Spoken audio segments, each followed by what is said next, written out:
8h16 aqui, Jornal Gente, Rádio Bandeirantes, você está conosco também pelo youtube.com/Rádio Bandeirantes Oficial e agora direto da Europa, direto de Paris, o destaque internacional da nossa companheira Sônia Blota. Bom dia, Sônia.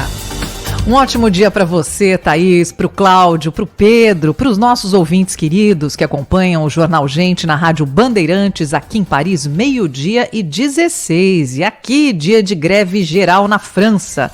Pois é, mais uma vez os sindicatos mais fortes do país se reúnem para protestar contra a reforma previdenciária, contra a diminuição da idade da aposentadoria de 64 para 62 anos, e que já é uma idade baixa para se aposentar até para os padrões europeus. Hoje não tem metrô por aqui, hoje não tem ônibus, boa parte das escolas estão fechadas, lojas, alguns locais turísticos estão se mantendo abertos para passeio ou para aquele café ou croissant de última hora. Pois é, inclusive a Torre Eiffel nesse momento está fechada para subida. Mas o meu destaque hoje, gente, vem lá do Oriente Médio, que é a escalada de violência entre israelenses e palestinos e a visita do secretário de Estado americano Antony Blinken na região. Começando pelo último fim de semana, que Israel não vai esquecer tão cedo. Na sexta-feira à noite, 7 pessoas foram mortas em um ataque a tiros junto a uma sinagoga em Jerusalém Oriental por um palestino de 21 anos que acabou morto pela polícia ao tentar fugir. Ele tentou pegar um carro e fugir, mas as forças de segurança agiram. No sábado, um outro atentado em Jerusalém Oriental cometido por um atirador adolescente de 13 anos deixou pai e filho em estado grave. O atirador foi morto por civis armados. E essa escalada de violência, pessoal, foi agravada, melhor dizendo, depois do ataque mais mortal de Israel na Cisjordânia, com 9 mortos no campo de refugiados de Jenin.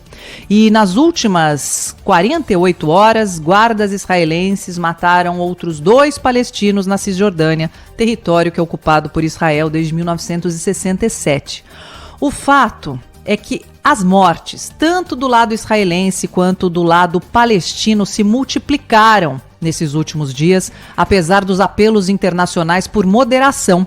E na esteira dos ataques de Israel, o governo de Benjamin Netanyahu, que é o mais direitista da história do país, e anunciou, entre outras medidas, a punição aos parentes dos atiradores. Sim, nesse último domingo, as forças de segurança israelenses selaram as casas dos 2 assassinos, que devem ser demolidas.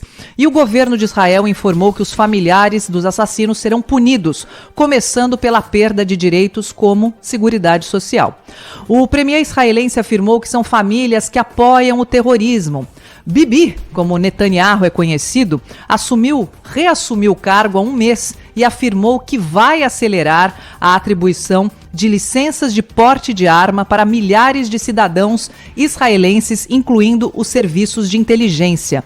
Nessa volta ao poder, o premier fez alianças com partidos que defendem propostas como o enfraquecimento do judiciário e a expansão de assentamentos na Cisjordânia.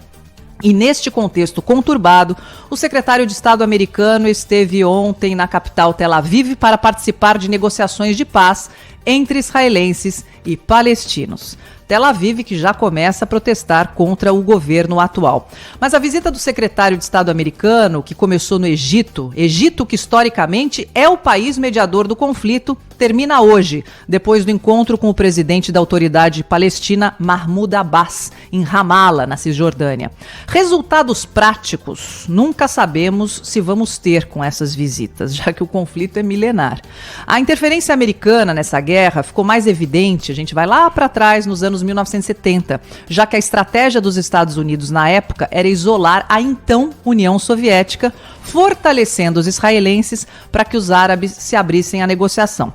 Aí nos anos 90, Bill Clinton intermediou os tratados de paz, embora muitos não tenham sido colocados em prática, como a retirada das forças israelenses de Gaza e da Cisjordânia. Depois que Donald Trump recentemente causou um reboliço ao reconhecer Jerusalém como a capital de Israel, agora com Joe Biden no poder, os Estados Unidos voltam à chamada posição de neutralidade.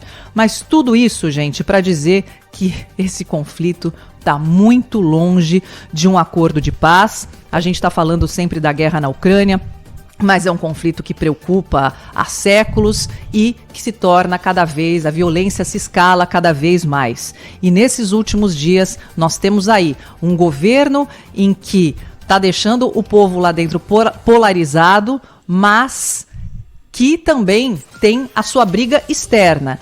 É aquela história de aguardar as cenas dos próximos capítulos.